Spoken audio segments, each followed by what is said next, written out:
Fala galera do áudio, tudo bem? Aqui é Valmiro e este é mais um episódio de perguntas e respostas. Nesse vídeo de hoje eu vou responder a mais algumas perguntas que chegaram para mim por e-mail e pelo WhatsApp. E se você ainda não se inscreveu aqui no meu canal, se inscreva e dá um like se você estiver gostando deste formato de conteúdo que eu estou fazendo para você, tá bom? O seu like indica para mim se você está gostando desse tipo de conteúdo, se ele tem sido útil para você e se ele tem te ajudado de alguma maneira, tá bom? Isso é legal para a gente saber aí se estamos todos na mesma página, na mesma frequência, na mesma vibe, não é mesmo? Então é isso aí, deixa seu like, deixa seu comentário e envia as suas perguntas sobre áudio profissional, som para igrejas, carreira, qualquer outra coisa relacionada ao áudio pelo e-mail ou pelo meu WhatsApp, tá bom? As perguntas que chegam através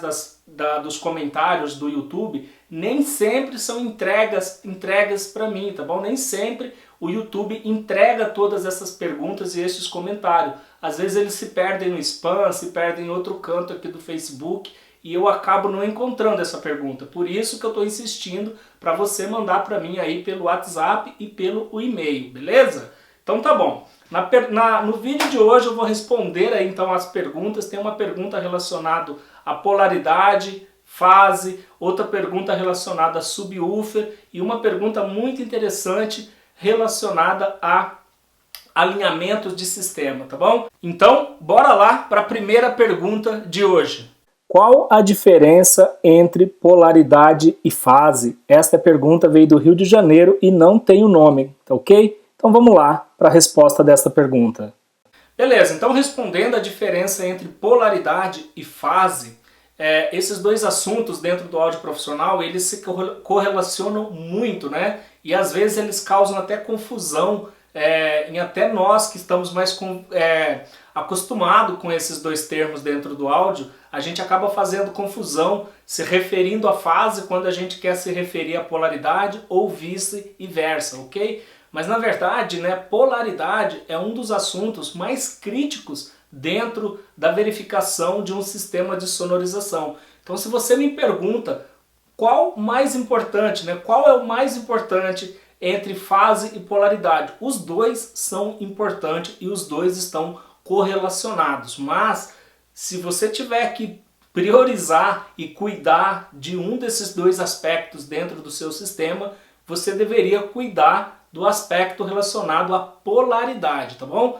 Cuida da polaridade do seu sistema, porque as possibilidades de você ter problema com polaridade dentro de um sistema é muito grande. Ela pode ocorrer em várias partes do seu sistema, tá bom? Então vamos lá para a diferença entre fase e polaridade. Primeiro vamos começar aqui com polaridade. Polaridade tem a ver com direção, ok? Direção. Vamos escrever aqui que polaridade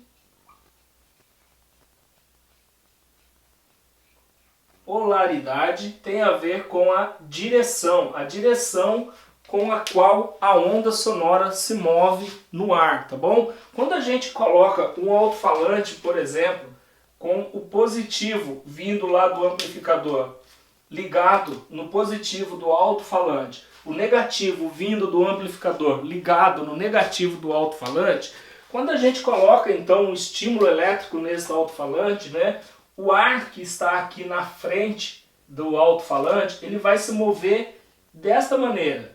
Ele vai se mover para frente primeiro, né? Lembra que o ar, ele é um meio elástico, né? Ou seja, ele comprime e descomprime, comprime e descomprime. E o primeiro movimento do ar, se o alto-falante estiver polarizado corretamente desta maneira, o primeiro movimento do ar vai ser de compressão e depois descompressão. Compressão e descompressão. Isso é polaridade, tem a ver com a direção. Quando a gente inverte a ligação de um alto-falante, né? Pega lá os cabos vindos do amplificador e a gente inverte isso daqui colocando o negativo que está vindo do amplificador no positivo do alto-falante e a gente coloca um estímulo elétrico neste alto-falante, ou seja, a gente liga lá o nosso sistema de som, o ar que está na frente desse alto-falante, ele vai fazer isso, ó. A primeira pressão vai ser para trás, ao invés de ser para frente. Se todo o seu sistema, né, se todas as suas caixas acústicas estiverem assim, tudo bem. Mas imagine isso daqui dentro de uma única caixa, né, onde você tem aqui um outro alto-falante ou um driver, e esse outro alto-falante está assim, ó, tá polarizado corretamente, enquanto um alto-falante polarizado corretamente, o outro com a polaridade invertida. Enquanto um está fazendo uma pressão para frente, o outro está fazendo uma pressão contrária. E aí a gente vai ter o cancelamento, ok? A gente vai ter problema. Isso pode acontecer dentro dos transdutores, né? Dentro dos alto-falantes, dos drivers, dentro da mesma caixa ou em caixa separada, né? Imagina essa situação, uma caixa do lado da outra. Enquanto uma empurra o ar para frente, a outra empurra o ar para trás, ok? Enquanto uma comprime, a outra descomprime o ar, tá bom?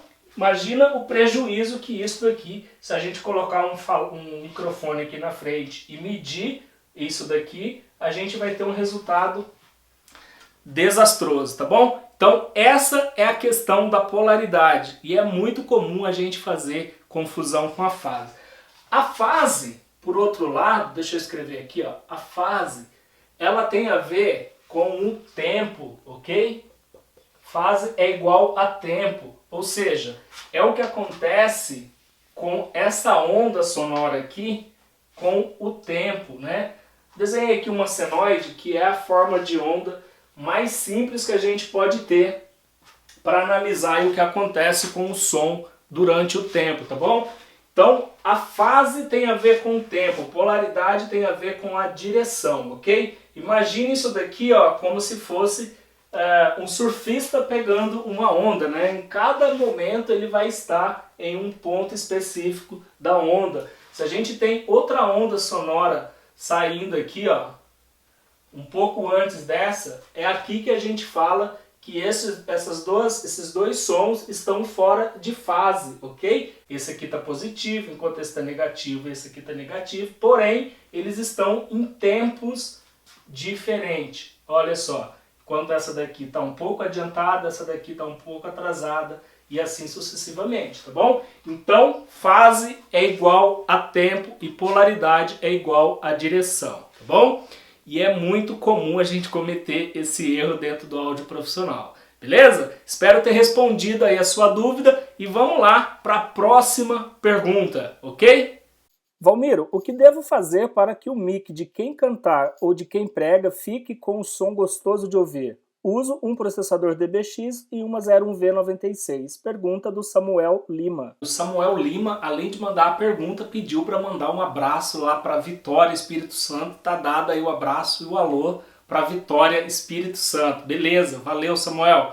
Cara, pergunta do Samuel é sobre equalização de voz.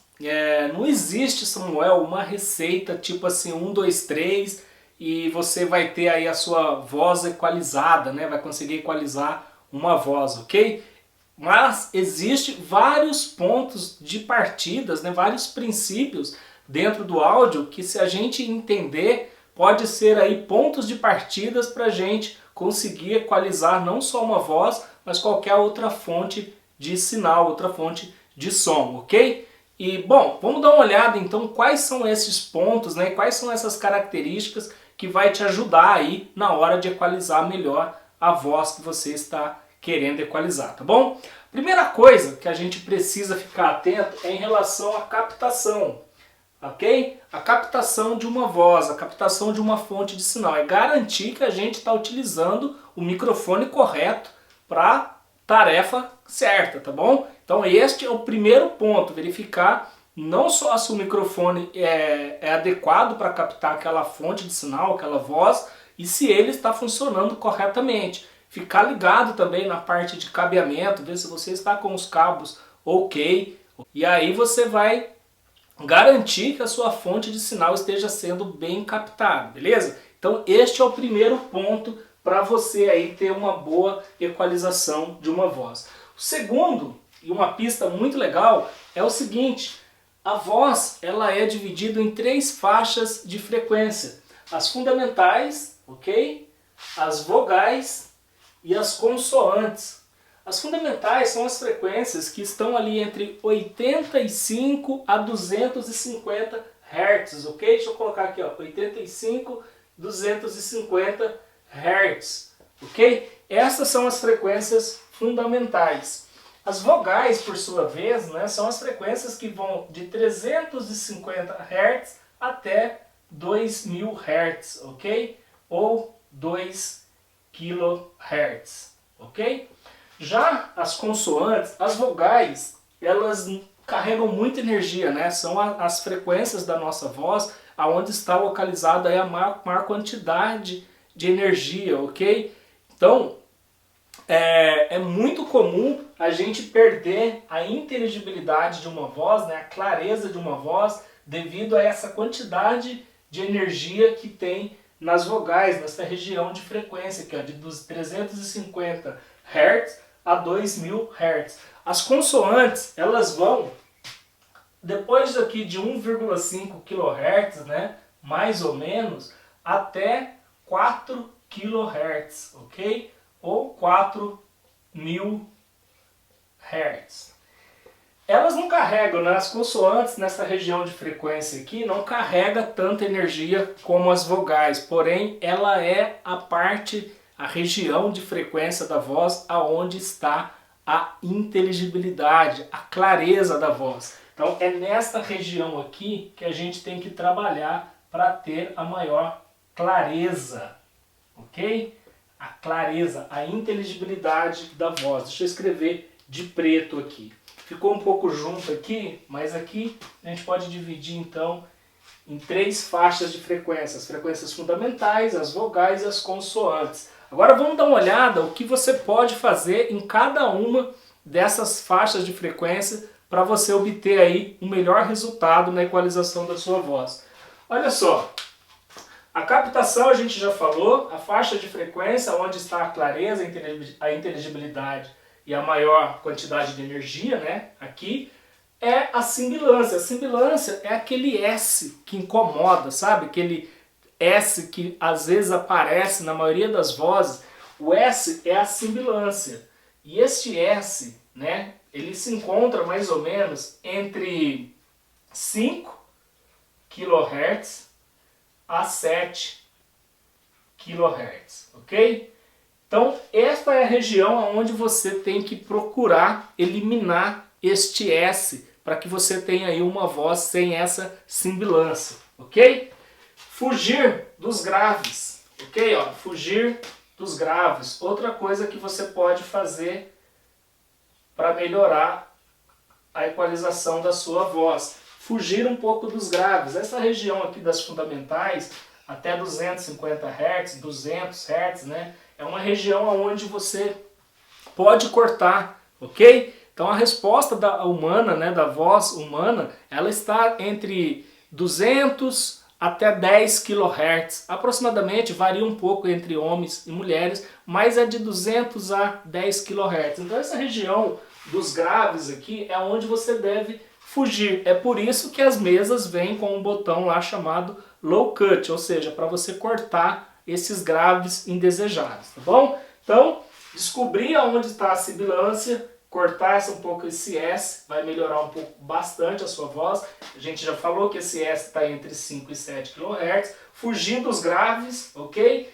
E impulsionar algumas regiões de frequência para que você possa ter inteligibilidade, brilho e presença. Agora, aonde você pode impulsionar para ter a inteligibilidade? Você pode impulsionar entre 1,5K até 5 kHz, aproximadamente, tá? Eu estou olhando aqui assim porque eu estou achando que a câmera está desligada, mas não está. Então, aproximadamente, viu, Samuel? Olha, você pode impulsionar esta região de frequência aqui um pouquinho para você aumentar a inteligibilidade, a clareza. Lembra, ó, bem próximo aqui da região de frequência aonde estão as consoantes, ok? Para você dar brilho numa voz, você pode impulsionar aqui, ó, a partir de 3 kHz até 6.000 Hz ou 6 kHz, ó, 6.000 Hz, né? Aqui não tem quilo, 6.000 Hz e 3 kHz. Nessa região, se você impulsionar, né, um pouquinho, é onde você vai conseguir dar brilho aí para a voz, ok? Agora, se você quer um pouco mais de presença na voz, você pode impulsionar uma região de frequência entre 4,5, 4 até mesmo 5 kHz, né? kHz até 6.000 Hz aproximadamente. Essas são algumas características da voz, né? Muda um pouquinho de uma voz para outra, mas na verdade são pontos de partida e alguns fundamentos que pode te ajudar aí na hora de equalizar a voz, ok? Lembrando que o mais importante é saber se você está captando a fonte da maneira correta, tá bom? Então estes são alguns pontos de partida, não é uma receita, não é escrito em pedra, ok? Cada voz tem as suas características, mas no geral é esses fundamentos aqui que pode aí te ajudar na hora de equalizar uma voz, ou pelo menos ter alguns pontos de partida, tá bom? É isso aí, espero que tenha respondido a sua... Fique claro aí, né, que tenha ficado clara a resposta para você. E vamos lá então para a próxima pergunta desse episódio.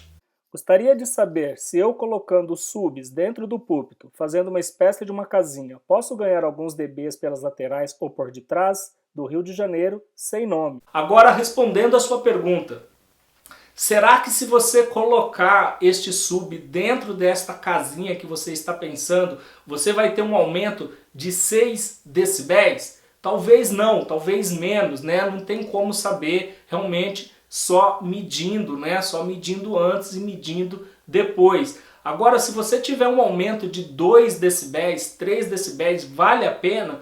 Não vale a pena, no meu ponto de vista, não vale a pena, porque a maioria das pessoas não vai notar essa diferença de pressão sonora na ordem de 2 decibéis até 3 decibéis, ok? Então, eu não sou especialista em caixa acústica, você teria que aí consultar um especialista de caixas acústicas e ele falar para você exatamente o ganho que você vai ter em relação a isso. Agora, outra dica que eu daria para você é o seguinte, verifica se o seu subwoofer está respondendo na faixa de frequência que ele foi projetado para responder. É muito comum a gente encontrar subwoofers que estão falando acima da faixa de frequência que ele foi projetado. E aí o rendimento desta caixa de subgrave diminui muito, tá bom? Então é muito importante você verificar se a sua caixa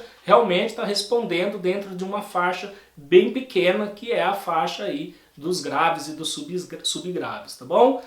Essa técnica de posicionar o sub perto de superfícies como parede, ela funciona, tá bom? Eu não estou dizendo que ela não funciona, ela é uma técnica que muita gente utiliza, principalmente em residência, em sonorização residencial, porque os graves são frequências omnidirecionais, ou seja, elas espalham por todas as direções. Então quando você coloca uma superfície, né, na parte de trás dessas caixas, como as frequências estão vindo por todas as direções, elas vão acabar sofrendo este reforço, tá bom? Agora, o quão grande e o quão vai ser eficiente esse reforço é a questão. Por isso, se você realmente quer ter aí um aumento significativo na pressão sonora do seu sistema inteiro ou só na parte de grave, vale a pena você investigar o que você tem hoje e o quanto você precisa investir para ter aí pelo menos o dobro